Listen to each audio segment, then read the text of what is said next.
Hello and welcome to Unscripted, a brand new program where we get in depth with high-ranking officials and personalities. In today's program, I'll be interviewing Mohammed al-Bukhaiti. He's a member of the Ansarullah Movement political bureau, where Yemen has been in the news not only for its steadfast support for the Palestinians, but even more for attacking the Israeli regime, proving to be a formidable force against it and the U.S. and its allies. Mohammed al-Bukhaiti, welcome to Unscripted. In the name of God, the most gracious, the most merciful.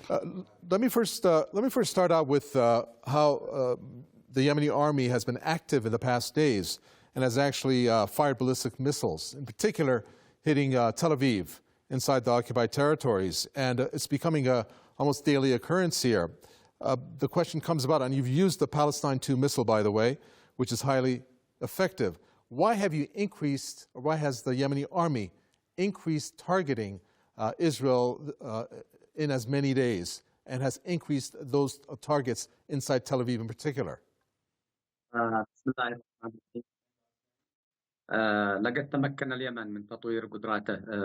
Yemen has been able to develop its missile and air capabilities in order to confront the aggression on Yemen carried out by America, Britain, Saudi Arabia, and the United Arab Emirates. Yemen has developed this mechanism during 9 years of aggression. We confirm that our operations in support of our brothers in Gaza are ongoing and escalating. As long as the Zionist entity continues to commit genocides and massacres, our military operations will escalate. If it commits any foolishness towards Yemen, we still have painful and hurtful goals, not against the Zionist entity, but against America and Britain as well. Okay, you mentioned stupid operations that they have leveled or are thinking about executing against Yemen.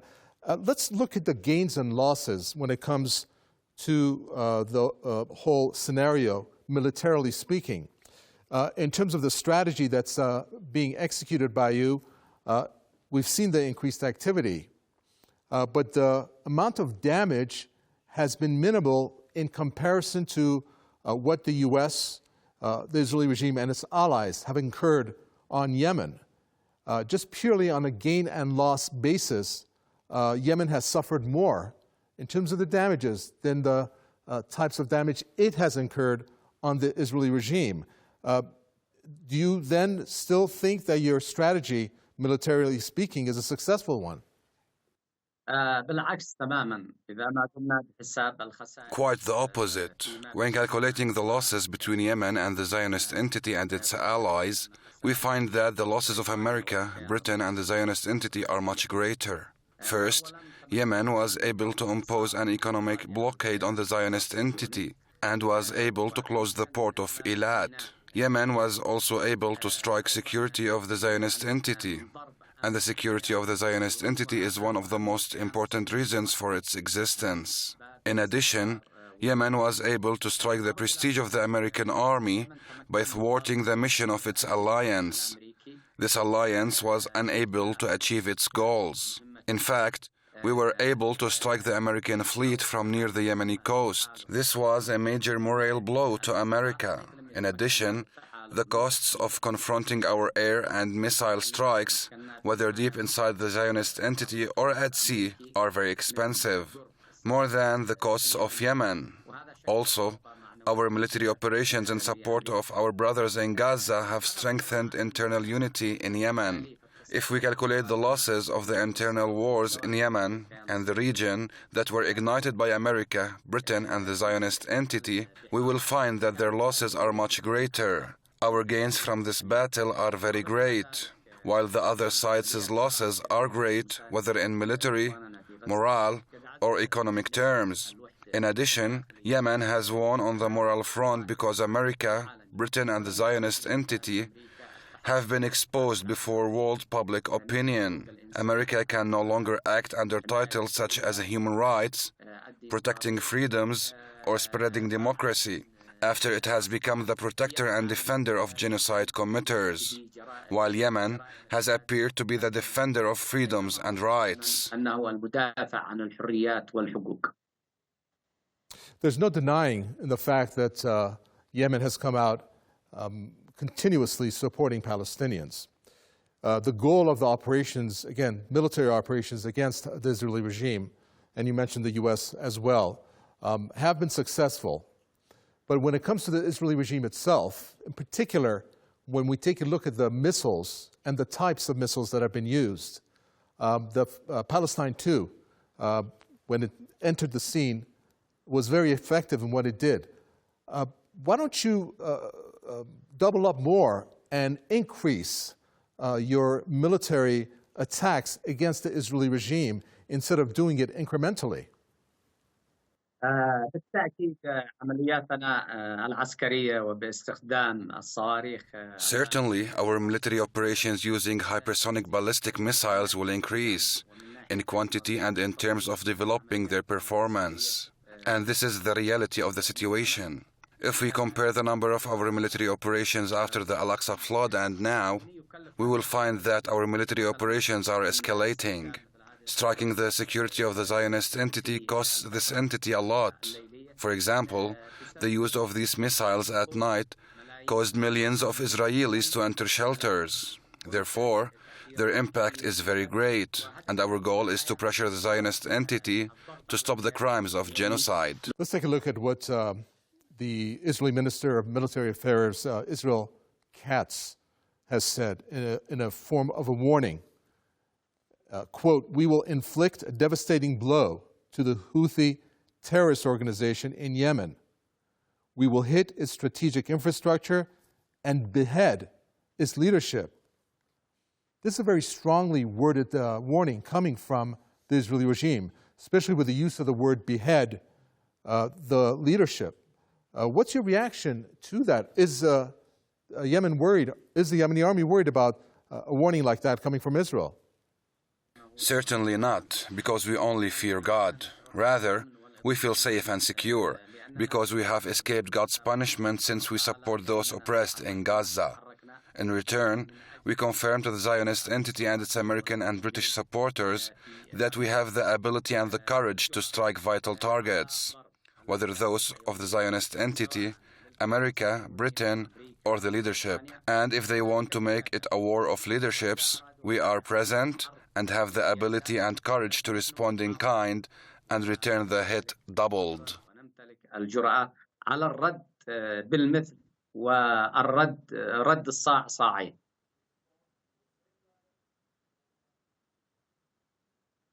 In case there is any assassination that occurs on your soil against any of your leadership officials, which the past this has occurred with other resistance leaders, if that were to occur, what type of retaliatory measures would you take? Of course, we know that the Americans, British, and the Israelis have been trying to target our leaders since the beginning of the aggression on Yemen. But targeting them is not easy because we have many precautions in this regard. But in the end, targeting of the leaders of Ansarullah is not impossible, even if it's difficult. But we confirm in return that we will respond not only against the Zionist entity, but also against the Americans and British. And they must realize that we will not hesitate to strike their leaders if they target the leaders of Ansarullah. You mentioned the U.S., and we need to get this picture straight about what happened recently in terms of the 2 U.S. Navy pilots that were shot down over the Red Sea. Now, the news says it's a friendly fire incident. Yemen has come out and said that they were responsible for it. Tell us what has exactly happened here, which in a sense obviously shows the weak U.S. military performance in as many times Yemen to have prevailed over the U.S. when it comes to the Red Sea especially. الطائرة الأمريكية F-18 The American jet F-18 was shot down by an American missile, but as a result of a Yemeni military tactic. The Yemeni air forces intentionally target American aircraft carriers while American fighter jets are taking off or landing. This confuses American air defenses. They either stop the defense system, and thus their ships are in danger, or they activate the system and then their aircrafts are in danger. This is a loophole that the Yemeni armed forces took advantage of by launching several strikes at the same time, which shows the appropriate time, which is the moment American aircraft take off or land on the decks of aircraft carriers. Let me draw your attention to what Iran's Foreign Minister Abbas Araghchi has said about the Yemeni military capabilities, specifically the missiles. He has said that it has significantly disrupted the strategic calculations of the Israeli-U.S. alliance. That's how he has described it. This opens the door for me to ask you, what type of relationship does Yemen have with Iran? We know it's a close relationship, but the particular question that has come about, and many do ask that, is that are you getting weapons from Iran? Is Iran providing you with logistics and funding, and even in a deeper sense, are orders coming from Iran for you to act militarily, let's say, when it comes to the way that you carry out your executions, militarily speaking or otherwise? Yemen and Iran are two Islamic countries, and what unites us is the cause of liberating Palestine, confronting American hegemony in the region, and supporting those oppressed. This is a point of convergence between us and Iran. As for weapons, they are 100% Yemeni-made, as it's difficult for us to obtain any weapons from abroad, whether from Iran or others. If we were able, we would not have any embarrassment in buying or receiving Iranian military support. But in the end, the blockade imposed on Yemen has made us completely self-reliant. Therefore, all our missiles and drones that are used to confront the American coalition are 100% Yemeni-made. In the future, this does not mean that we will not develop our economic and military relations with Iran, because we are fighting the same battle, and this is a source of pride for Iran and Yemen. I'd like to find out from you what the Houthi Supreme Political Council member, Mohammed al-Houthi, has sent in a message on the X platform. We caution Americans against targeting Yemen. He said, if they do not stop, we will strike U.S. interests in the region, ignoring any red lines, adding either Israel's attacks on Gaza and Yemen will cease, or we will target sensitive American assets to deliver our message. What does he exactly mean? And are you ready for a prolonged war, which Israeli regime and the Americans have warned Yemen that it's going to happen? Today, we are in a state of direct war between us and America, Britain and the Zionist entity. We are targeting interests, but we still have a bank of targets to respond to any American, British, and Israeli escalation. These targets will represent painful blows not only to the Israelis, but also to the Americans and British. They will be announced when needed. Therefore, we say to America, Britain, and the Zionist entity that they have no choice but to stop the genocide in Gaza and lift the siege on its residents. These demands are fair and clear. They should stop the escalation, because the continuation of these crimes will ultimately lead to escalation and to expanding the scope of the conflict. In the end, we are confident that we will be the victors, God willing, in this battle. In your opening statements, you mentioned something about the fact that you have impacted Israeli regime's economy. We have seen that in terms of the way that, for example, you have stopped operations at the port of Eilat. That is just one way, and of course, what has happened in the Red Sea passageway. Do you have any other plans that are along the lines of impacting the Israeli regime's economy, again, in the show of trying to stop the regime from continuing its genocide in the Gaza Strip? At first, we targeted maritime navigation of the Zionist entity. But after the American and British aggression, we expanded the scope of the targets to include American and British targets and interests in the Red and Arabian Sea. Certainly, our military operations will expand to include new targets if there is an escalation. Let's go and look at what has happened in Syria. We are looking at the developments there, and Yemen is of interest for me to ask you what it thinks about the impact of the Syrian conflict, particularly when we take a look at how the government of former President Assad has fallen. And the view of a broader resistance movement? What role does Yemen actually see for itself when it comes to shaping the future of regional resistance? It's unfortunate that Syria is out of the Arab-Israeli conflict. This is a loss for the axis of resistance, especially since Syria is a country that has borders with Palestine. However, on the other hand, the change of the regime in Syria has established an argument against the rest of the Islamic movements. Therefore, if they don't perform their role, their losses will be much greater, because their military gains on the ground will be very small compared to their losses after they are exposed to Arab and Islamic public opinion. This will be in the interest of the resistance countries in the medium and long term, because our choice is the right choice, and soon everyone will realize that the choice of surrendering to the Americans, British, and Israelis is not the right choice. Today, we see that the Zionist entity has targeted the Syrian military and industrial infrastructure.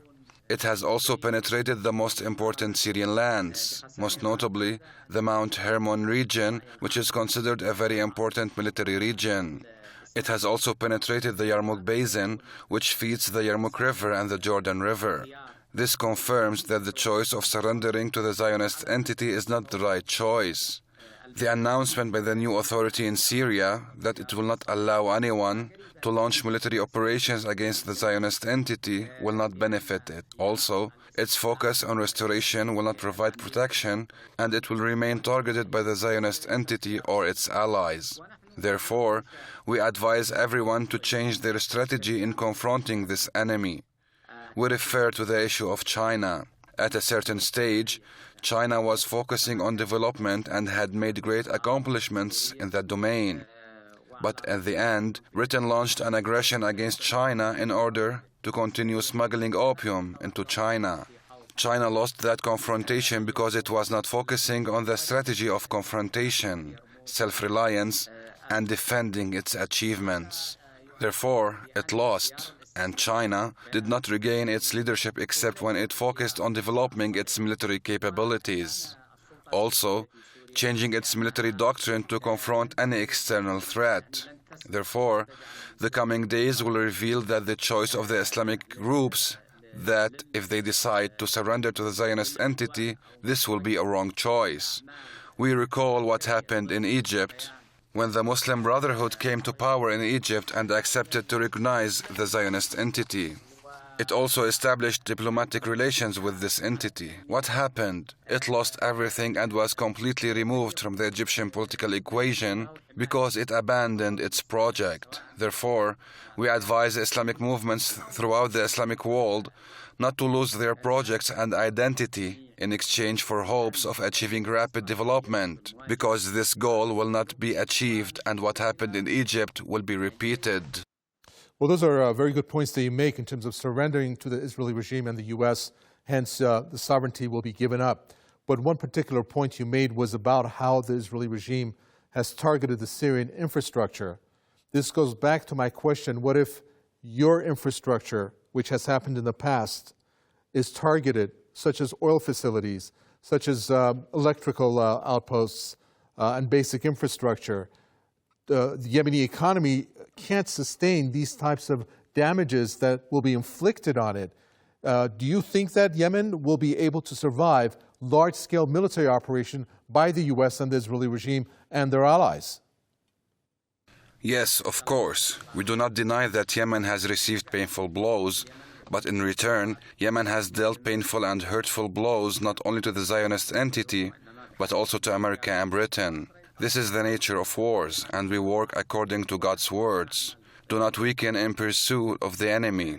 If you are suffering, they are suffering as you are, and you ask God what they do not. Therefore, our operations are out of religious, moral, and humanitarian duty towards our brothers in Palestine, and will continue no matter the cost, because we realize in the end that these costs will not be comparable to the punishment of God if we abandon supporting our brothers in Palestine. Also, these costs will not be comparable to our internal losses as Muslims as a result of internal and regional wars. Let me ask my question one more time. The approach that I'm using in this question has to deal with the challenges other than the ones we've talked about, and that has to deal with the separatist factions that exist in Yemen. Most likely the U.S. and its allies may stir up backing for them in order to act against the Yemeni government to destabilize it. Are you worried at all about the potential for this to cause instability within Yemen and maybe lead to an internal war? America, Britain, and the regional ally Saudi Arabia are supporting the separatists in Yemen. They also support the rest of the Yemeni political components that are trying to overthrow the 2014 revolution. But they have failed over the course of 9 years of war and have not achieved their goal.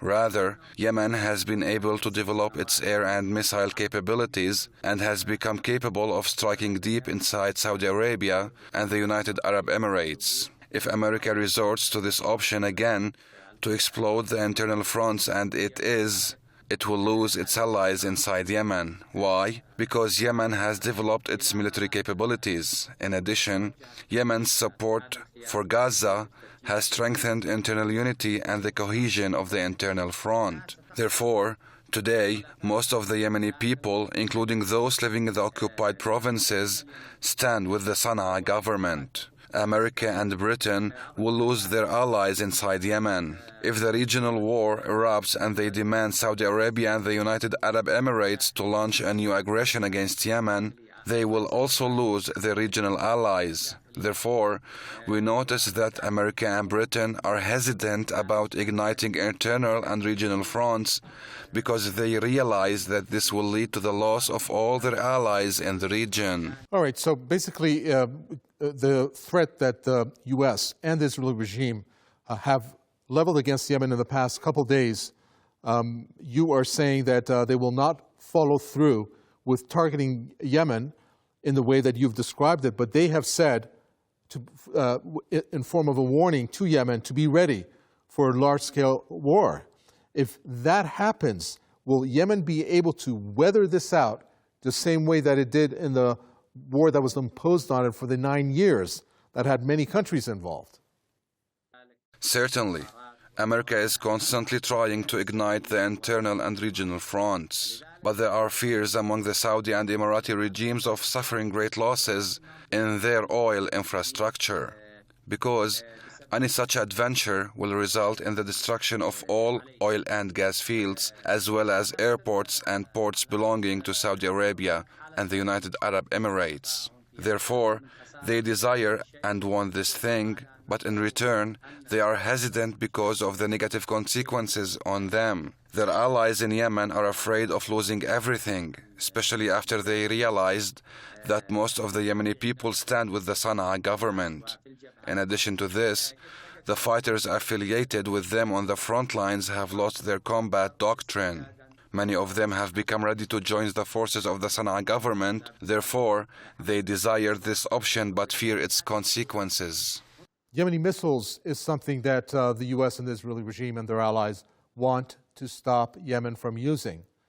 The way that the missile capabilities of Yemen has shown us is that it has come up with more advanced missiles and in more quantities. The advanced part revealed by the Palestine II. As a matter of fact, one Undersecretary of Defense in the U.S. military has said, "I'm an engineer.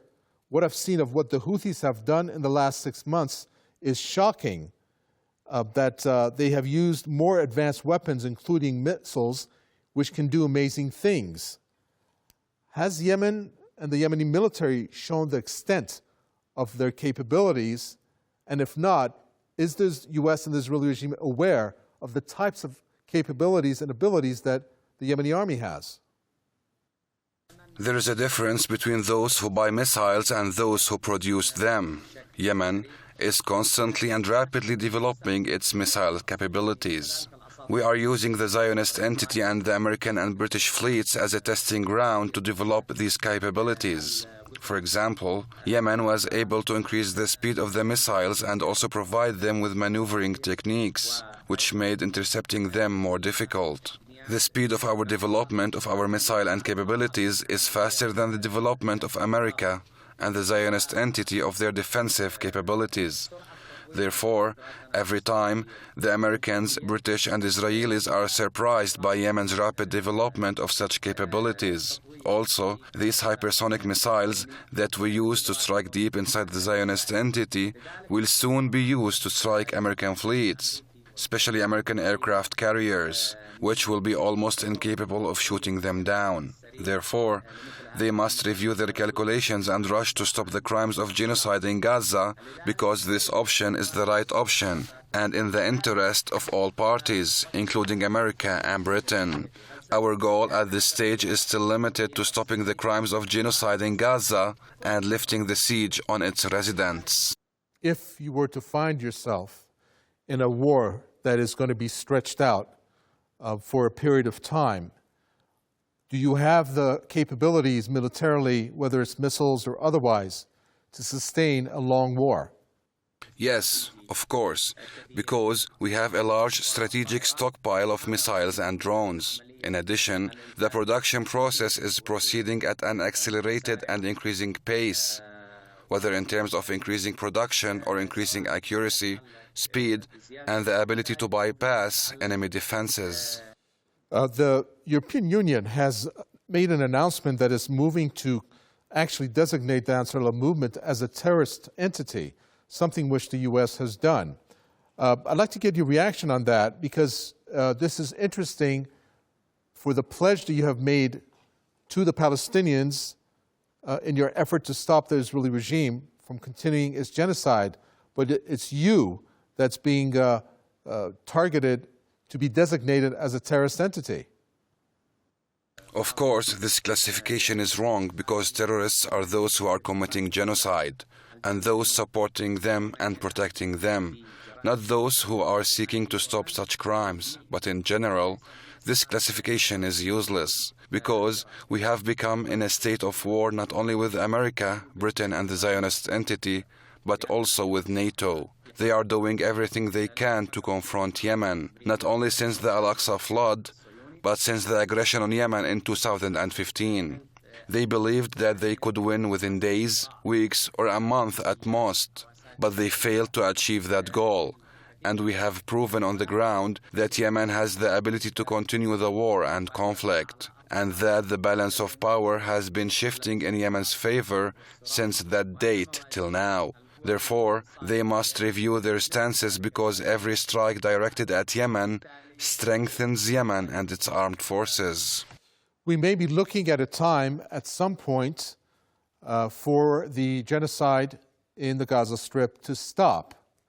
At that point, if that happens, is your country and the Yemeni military ready to fulfill its pledge to stop its attack against the Israeli regime, or the U.S. and its allies' presence in the region, were they to pose either a threat or for them to traverse the Red Sea if it's for purely trade, using it as a trade route? In other words, would Yemen stop its attacks? We have confirmed to all international parties that wanted us to stop our military operations in support of our brothers in Gaza, and we told them clearly and explicitly that the decision to stop our military operations against the Zionist entity does not exist in Moscow, Beijing, Tehran, or even in Sana'a. The decision to stop our military operations is in Gaza. Therefore, when the aggression on Gaza stops, the crimes of genocide stop, and the siege on Gaza is lifted, then we will certainly stop our military operations in support of our brothers in Gaza at the request of the Palestinian resistance. But if America, Britain, and the Zionist entity want to continue the war, we say welcome. We are ready and prepared to continue the fighting until victory is achieved. All right, my final question to you is going to go back to what the warning the Israeli regime leveled against Yemen, including the U.S., behind the regime as it has supported it. And that is the fact that the Israeli Minister for Military Affairs has said that they are going to target the leadership in Yemen. They are drawing up plans. There's no denying in the fact that they are going to draw up plans if they were to go ahead with it, my question is, what retaliation will we see if they were to execute a targeted assassination in your country? If the Zionist entity commits such a foolish act, as I said, we will respond back. We confirm that we have the ability and the courage to strike the leadership of all enemies, whether American, British, or in the Zionist entity. They will then realize that using or resorting to such an option is a losing option, especially since they know that they have become within the range of our missile and air capabilities, and we will respond back. And I leave this matter to the future. Everyone knows that we were honest and serious in all our previous warnings to America and Britain about the consequences of standing with the Zionist entity. And everyone knows that the battle they fought against Yemen has failed and that they did not achieve their goals. And that does it for this edition of Unscripted. Let us know what you think about the show and the interview itself. Contact info is below me. I'm Mohammed, and I'll see you next time in Unscripted.